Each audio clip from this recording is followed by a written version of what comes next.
שירותי בריאות כללית זה למעשה ארגון הבריאות הגדול ביותר בישראל, שמשרת כ-54% מתושבי המדינה, סדר גודל של 3.9 מיליון תושבים. יש לנו בהנהלה ראשית סדר גודל של כ-2,500 שרתים בדאטה סנטר, שמתוכם כ-500 שרתים הם שרתים וירטואליים. אני חושב שהיום ארגוני IT עומדים בפני שני אתגרים משמעותיים. האתגר הראשון זה איך אתה חוסך בעלויות תפעול, עלויות קיום שוטפות כדי לנהל את הדאטה סנטר.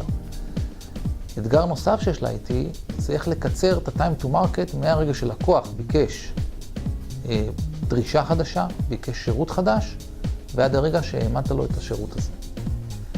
אני חושב שה-Private Cloud בא לענות על שני האתגרים האלה.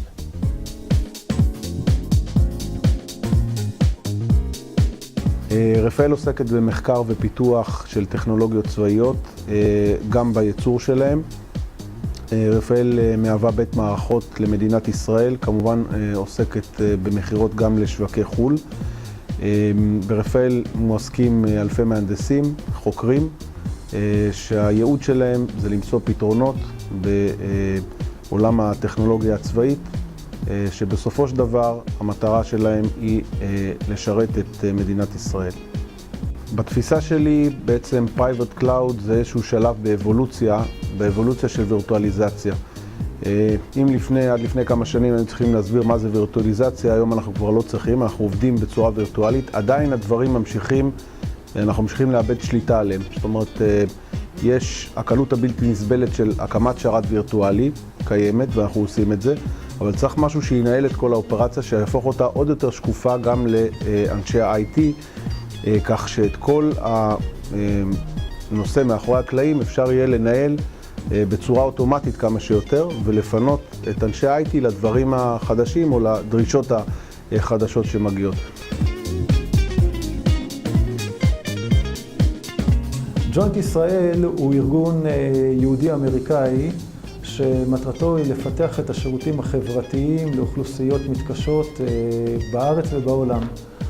הארגון הוא ארגון ללא מטרות רווח, הוא ארגון ששייך לסקטור השלישי. הוא מכיל בערך מבחינתי 800 עמדות עבודה או 800 אנשים שעוסקים בכל העבודה הקדושה הזאת.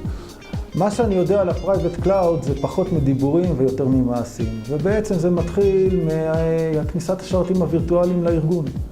אז יש לי בחדר המחשב שתי מכונות גדולות שהן מכונות מארחות אני קורא להן, ואני יכול להגדיר בהן איזה שרתים וירטואליים שאני רוצה, וכך הם היום ניגשים אליי כל מיני צרכנים ומבקשים שירותי מחשוב, ואני צריך להעמיד שרתים בן רגע, אני פותח להם פרוסה וירטואלית, כך אנחנו קוראים לזה, ובעצם אני יכול לספק בצורה וירטואלית כל מה שאני רוצה בתוך הקלאוד של המחשוב שיש לי אצלי בתוך חדר המחשב.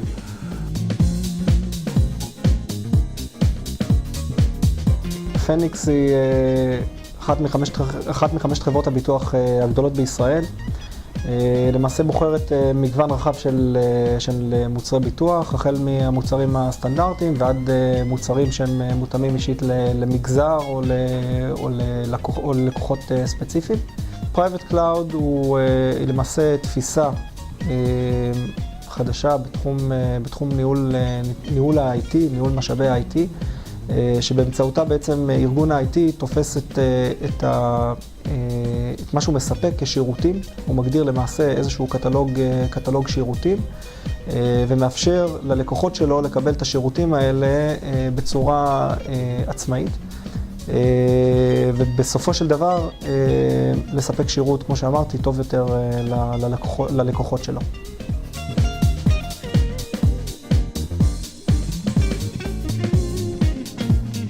תהילה זה הגוף שמספק שירותי IT לארגון שנקרא ממשל זמין. ממשל זמין זה קונספט כלל עולמי, government באנגלית, שמטרתו להנגיש את הממשלה לאזרח. להוציא מערכות מתוך משרדי ממשלה לענן ציבורי, זה תהליך שהוא לטעמי עדיין מוקדם. יכול מאוד להיות שזה יקרה. כולם הולכים על זה, ועם הזמן גם כשיבנה האמון יכול מאוד להיות שזה יקרה. ואני מניח שתשתית הענן הציבורי של מייקרוסופט היא כבר היום, היא מעניינת מאוד, יש שאומרים שהיא אפילו מדהימה, אבל כארגון שמרני לא ימהרו להוציא את התשתיות החוצה. יכול מאוד להיות ששלב ביניים, איזשהו אינטרמידיאט באמצע, לפני הוצאה לענן ציבורי, יהיה הקצאה של מערכות כאלה, או הקמה של מערכות כאלה בענן פרטי, בתוך ארגון סמך, בתוך איזה ארגון שיש טראסט. אנחנו כנראה, זה השלב הראשון בדרך לשם.